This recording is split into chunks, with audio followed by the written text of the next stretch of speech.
Nah, tonton kali ini saya akan kembali lagi membahas mengenai kabar terbaru dari timnas Indonesia, dan di sini pun saya akan membahas mengenai perkembangan untuk kualifikasi Piala Dunia.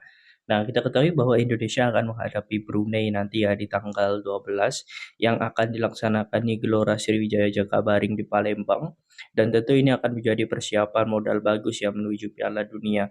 Karena saya melihat Sintayong ini juga tidak main-main dalam membentuk skema tim, dan saya melihat di tanggal 9 ini ada beberapa nama yang memang ini akan datang. Dan ini bisa menjadi kekuatan yang sangat bagus karena saya memprediksi ini akan full squad timnas Indonesia ini. Ada beberapa hal faktornya saya akan membahas tuntas mengenai konten kali ini, dan juga beberapa kabar terbaru mengenai pemain keturunan seperti Sandy Walsh dan juga Shein Patinama. Jangan lupa untuk membangun channel ini, silahkan ya tekan like-nya, komennya, juga subscribe serta tekan tombol loncengnya agar kalian selalu mendapatkan notifikasi dari video-video saya selanjutnya. Nah, oke, kita langsung saja masuk tonton ya. Oke, yang pertama di sini saya melihat memang Sintayong ini akan melakukan training center di tanggal 9. Itu memang sudah diumumkan langsung oleh Sintayong dan ini tidak akan ada perubahan. Karena memang tanggal 12 ini sangat mepet sekali. Kalau kita melihat negara-negara tetangga kita seperti Vietnam, itu dia akan melakukan FIFA Matchday karena memang tidak perlu jalur kualifikasi seperti Vietnam ini sudah tergabung di grup. Sedangkan Indonesia itu memang harus melalui fase ini karena memang di tahun 2019 lalu Indonesia itu sama sekali tidak bisa masuk di jalur fase round dan ini yang membuat Indonesia itu harus melalui jalur kualifikasi tingkat bawah sekali, dan lawan kita adalah Brunei Darussalam. Dan saya melihat walaupun melawan Brunei, di sini Sintayong akan memanggil seluruh pemain-pemain keturunan dan juga pemain-pemain yang berada di luar negeri seperti Asnawi, kemudian ada sosok Arhan, kemudian Marcelino, semua ini akan dilepas karena ini memang menjadi agenda FIFA dan ini pun klub juga tidak boleh melarang pemainnya untuk pergi kecuali cedera. Dan saya melihat seperti sosok Shein Patinama, ini memang awalnya itu sedikit kita ragukan karena memang kemarin di pertandingan saat melawan Leuven Sandy Walsh ini harus terkena cedera yang menurut saya juga sangat parah itu cedera gegar otak ringan.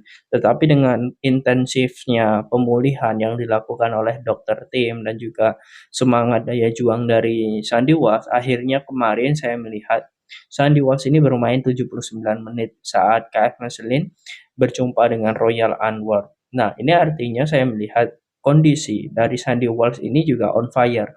Dan ini seperti apa yang dia katakan sebelumnya ketika dia pulang dari Indonesia FIFA Matchday melawan Turkmenistan kemarin. Dia mengatakan bahwa dia sudah tidak sabar untuk menunggu di bulan Oktober.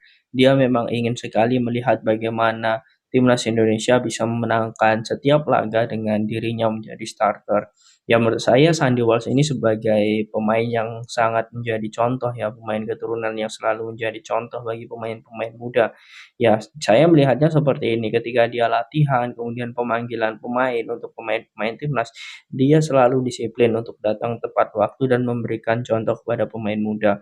Ini sesuatu yang jarang diketahui oleh media ataupun publik mengenai kebiasaan Sandy Walsh ketika bergabung bersama timnas.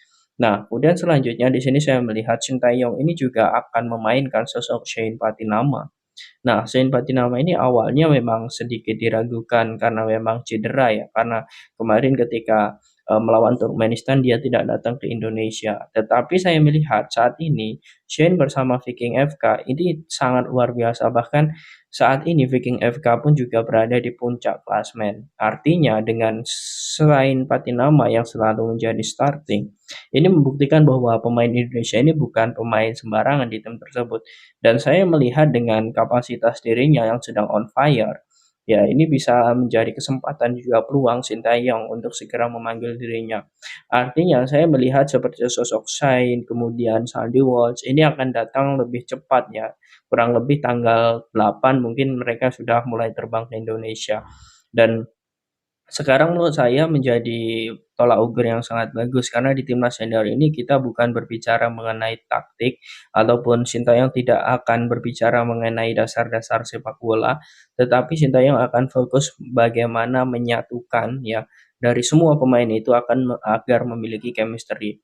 Nah, itu yang memang sekarang dibangun oleh Sintayong. Jadi saya melihat bahwa ya seperti sosok Jordi Amat, kemudian ada lagi Elkan Bagot, kemudian Lily Pali, kemudian Mark Klok, itu semua akan menjadi pemain-pemain yang memang bisa menjadi pemain kunci bagi timnas saat melawan Brunei Darussalam. Dan menurut saya Sintayong ini tidak akan main-main. Alasannya jelas mengapa mengambil ya atau memanggil semua pemain-pemain yang ada di luar negeri, kemudian pemain lokal terbaik, kemudian seperti pemain-pemain Abroad, Asnawi, Arhan. Ini jelas alasannya karena memang walaupun melawan Brunei yang notabene ini ya peringkatnya sangat jauh ya dengan Indonesia.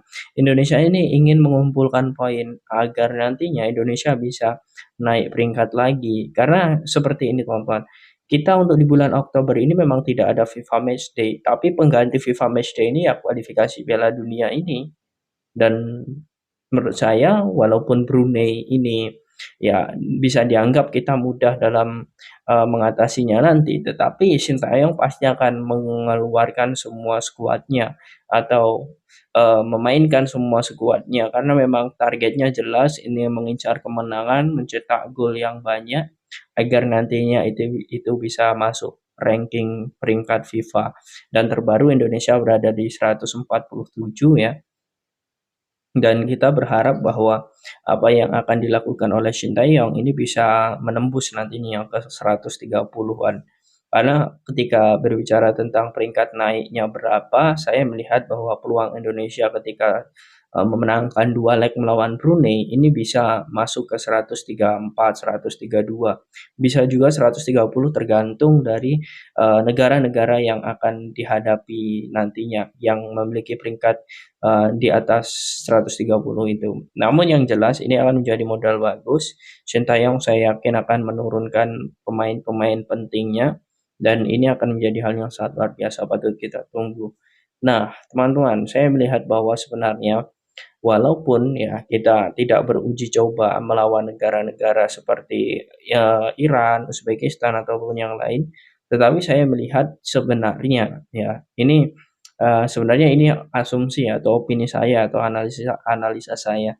Sebenarnya jika Indonesia ini untuk persiapan Piala Asia, kemudian kualifikasi Piala Dunia nantinya yang kita akan bergabung bersama ini Irak, kemudian Filipina dan juga Vietnam. Yang menurut saya Indonesia harus juga seperti Thailand ataupun Vietnam ya yang juga memiliki pertandingan-pertandingan yang memang itu untuk persiapan Piala Asia ataupun kualifikasi Piala Dunia. Ya menurut saya tidak masalah entah itu nanti di bulan November ataupun Desember ya.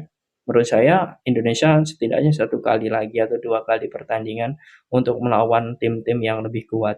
Ya sekali-sekali jangan bermain di Indonesia, sekali-sekali bermain di luar luar Indonesia. Karena saya berpikir bahwa ketika kita melihat atmosfer di negara lain, itu artinya kita juga bisa memiliki mental yang kuat nantinya. Apakah kita menang ataukah kita imbang atau bahkan kalah. Nah, itu juga harus dicoba oleh PSSI. Karena selama ini saya melihat bahwa ya kita ketahui kita selalu bermain di kandang dan kita ketahui juga kita selalu didukung penuh dengan supporter yang memenuhi stadion. Nah, sekali-sekali kita coba dulu bagaimana kita bermain di luar kandang. Ya, kalau itu efektif berarti apa yang menjadi strategi, kemudian kekuatan timnas itu bisa diuji. Nah, walaupun sekarang juga saya sangat respect sekali kepada Coach Shin karena sudah banyak pemain-pemain bagus. Tetapi lagi-lagi semoga saja ini bisa terrealisasi, kita bisa beruji coba dengan tim-tim kuat dan di negara luar Indonesia. Nah, bagaimana menurut kalian teman-teman dengan kekuatan Indonesia yang notabene akan diisi oleh pemain-pemain grade A, pemain keturunan dan pemain lokal terbaik saat melawan Brunei Darussalam. Apakah kalian yakin Indonesia akan menang? Mudah, silahkan kalian tulis di kolom komentar.